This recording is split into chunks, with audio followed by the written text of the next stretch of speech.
difficile d'avoir des buts dans cette CAN au début. Il a été crispé. Là, ça commence vraiment, quand il y a des enjeux, ça commence à aller vers l'avant. Il y a beaucoup d'espace et je pense que les quarts de finale, on risque de voir pas mal de buts parce que les équipes sont obligées d'attaquer et ça risque d'être un bon match. Parce que aucune équipe n'avait réussi à marquer 4 buts depuis le début de la compétition en un seul match. Les Tunisiens l'ont réussi. Juste avant de parler de l'Algérie et du Sénégal, on nous a dit, parce qu'on a des petits informateurs, qu'il y a déjà eu un Tunisie-Burkina Faso en 98. Ça s'était terminé au tir au but. Vous en aviez arrêté 2, donc vous étiez passé. Non. Même pas. C'est ça. Incroyable, incroyable. Vous arrêtez 2 tirs au but dans cette séance et vous ne passez pas. Ça restera quand même marqué pour vous. Ils vous doivent cette revanche, là, vos compatriotes. Exactement. Non, mais c'est-à-dire que ce qu'a dit Sonny est très important dans la mesure où c'est une équipe qui a évolué, qui maintenant ils ont pas mal de joueurs au niveau européen. Et c'est vrai qu'à l'époque, il n'y avait pas autant de joueurs en Europe. Et c'est des équipes qu'on pouvait négliger plus ou moins. Donc, on parlait de la Coupe d'Afrique 98, ça se passait chez eux, devant leur public. Donc, il y avait une grosse pression. Et c'est vrai qu'au énième penalty, on s'est fait éliminer en quart de finale. Et ce sera samedi, ce quart de finale de la Coupe d'Afrique des Nations entre le Burkina Faso donc et la Tunisie d'Ali Bounigel et un petit peu quand même d'Henri Casperza qui vous doivent cette revanche.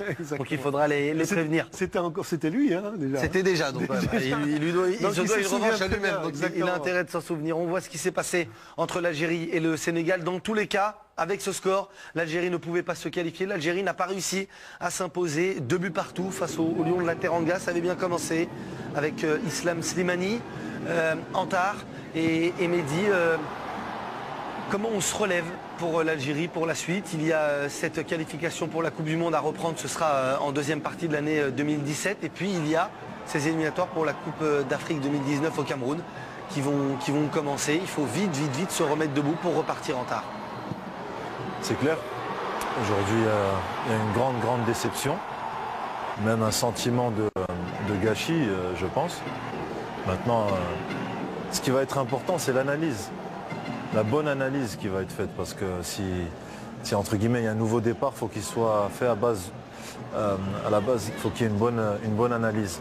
Donc j'espère qu'elle va être faite rapidement après la CAN et qu'on ne va pas perdre de temps dans des polémiques inutiles et voilà, pour pouvoir rebondir très rapidement.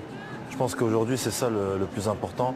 Comment tirer le maximum de cet effectif avec des joueurs qui jouent dans de très bons clubs, mais qui malheureusement, ce qu'ils nous ont montré sur cette CAN, ils n'arrivent pas forcément à jouer ensemble au niveau auquel on les attend.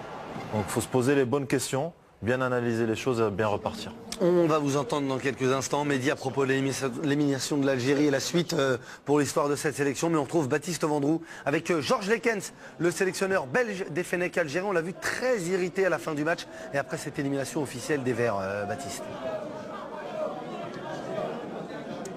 Oui, en compagnie de Georges Lekens.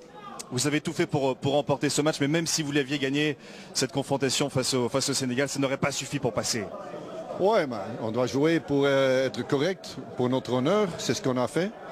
On a créé beaucoup d'occasions de but. Un petit peu malheureux la fin. Moi, j'ai pas compris l'arbitre. Je ne vais pas mettre sur son dos, mais c'est un petit peu idiote à ce moment-là de siffler, à ce moment-là à la fin. Tu te laisses encore 1 minute à jouer. C'était 5 minutes, je crois bien. De l'autre côté, je suis fier sur la performance. Aussi l'initiative qu'on a prise sur une bonne équipe du Sénégal. Ok, ils ont fait quelques remplacements, mais vous savez que c'est encore plus dur de jouer des gars qui n'ont pas encore joué, qui veulent se montrer pour l'entraîneur. De l'autre côté, c'est une bonne équipe. Je souhaite bonne chance pour le Sénégal. Nous autres, on sort avec la tête haute. L'Algérie avait d'autres attentes. L'Algérie s'attendait à une qualification au moins pour les quarts de finale. C'est une grande déception pour le peuple algérien. Est-ce qu'on peut parler de fiasco, cette Coupe d'Afrique des Nations, coach?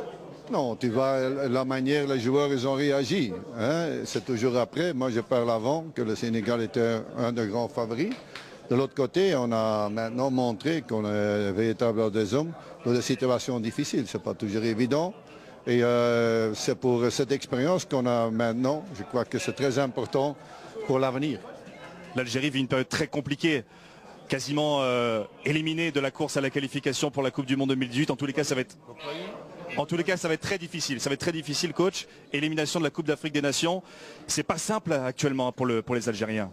Non, non, c'est pas simple. C'est pas aussi un métier très simple non plus. Vous savez que là, moi je suis pas tout à fait d'accord. Si on peut gagner le match contre Zambie, à ce moment-là, tu sais bien que c'est ce qu'il doit faire. Jouer avec ce même enthousiasme qu'on a fait ce dernier match, comme on a fait aussi avant. Parfois, une fois, les petites erreurs qu'on a fait dans le match avant contre la Tunisie et le match contre Zimbabwe. Mais c'est vrai qu'en global, c'est une déception. Je ne peux pas dire mieux, mais tu vas utiliser ça pour l'avenir et pour grandir. Parfois, tu as à gauche, à droite, tu as un petit peu mal. C'est logique. Coach, une dernière question. Quand ça se passe mal actuellement, c'est souvent le sélectionneur qui est pris pour cible, qui est visé. Est-ce que vous vous sentez en danger par rapport à cela dans votre rôle de sélectionneur? Pensez-vous que vous allez être conforté dans les prochaines semaines? Moi, je suis toujours assez sûr le travail que je dois faire. Vous savez que ce n'était pas un cadeau de venir, mais de l'autre côté, quand je crois en quelque chose, on arrive, c'est ce que c'est pas une rêve. Mais on a du boulot à faire, on va faire ce boulot. Cette situation, surtout pour qualification pour la Russie, on doit y aller là-dessus. Et ça, je crois que mes joueurs ont montré qu'ils ont véritablement, qu'ils peuvent réagir dans des circonstances difficiles. C'est plus difficile que dans certaines défaites où aujourd'hui c'est un match nul, mais je crois qu'on a eu les occasions pour gagner ce match. Je suis encore assez fâché sur un arbitre qui a un petit peu fini ce match pas en beauté. Non. Merci d'avoir répondu en français, coach. Merci beaucoup. Merci beaucoup. Ouais, ça s'était peut-être fait déjà avant. On se trompe peut-être un petit peu de problème à la fin de cette rencontre entre le Sénégal et l'Algérie.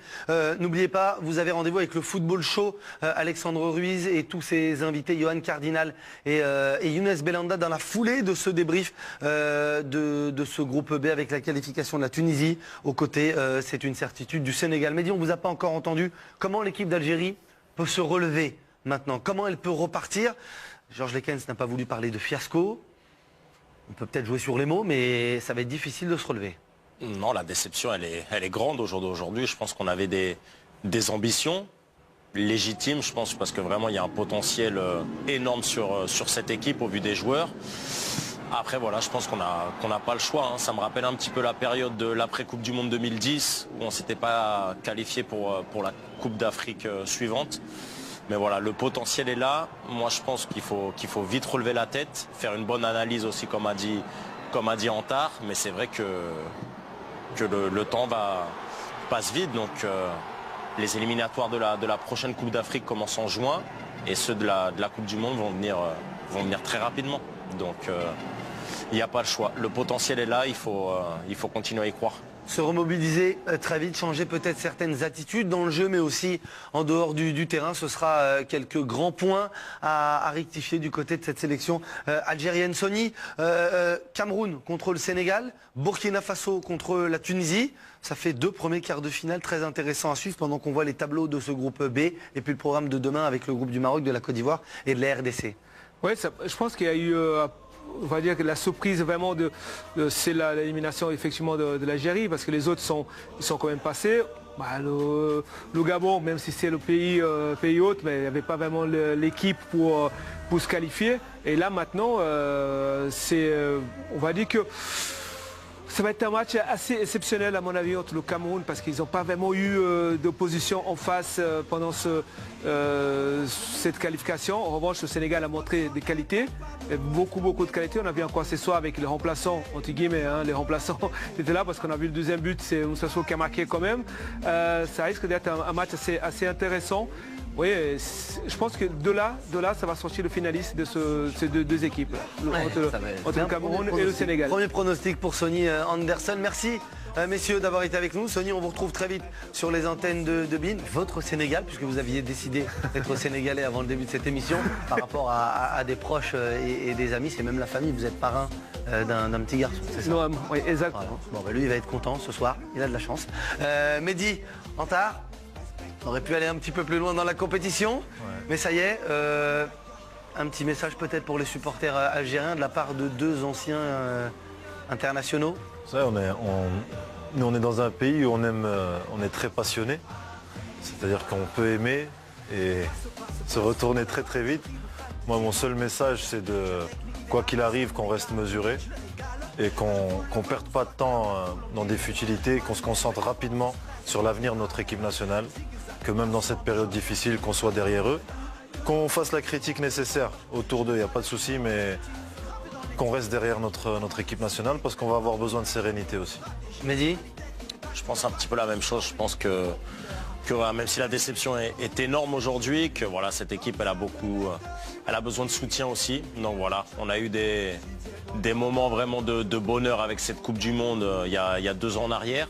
Et là on est dans un moment où on est un peu moins bien. Mais voilà, le football ça va vite, on est encore en course pour, même si ça va être compliqué pour la qualification pour la prochaine Coupe du Monde. Donc voilà, toujours derrière eux et toujours pour les soutenir. Ali, votre place est chaude.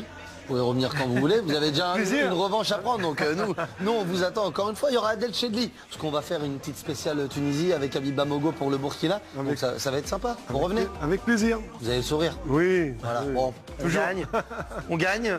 Ça n'arrive pas toujours de gagner. Si on ne gagne pas, on ne perd pas. On apprend. Peut-être que les instances algériennes vont apprendre de cette défaite et de cette élimination. En tout cas, la Coupe d'Afrique des Nations se poursuit dès demain sur les antennes de Beansport avec la prise d'antenne à 19h30 et un groupe très intéressant. Côte d'Ivoire, Maroc et la rencontre entre la République démocratique du Congo et le Togo. Restez bien avec nous et puis j'en profite pour adresser un petit message personnel, un très joyeux anniversaire à Maleko. Bonne fin de soirée sur Bein. Ciao.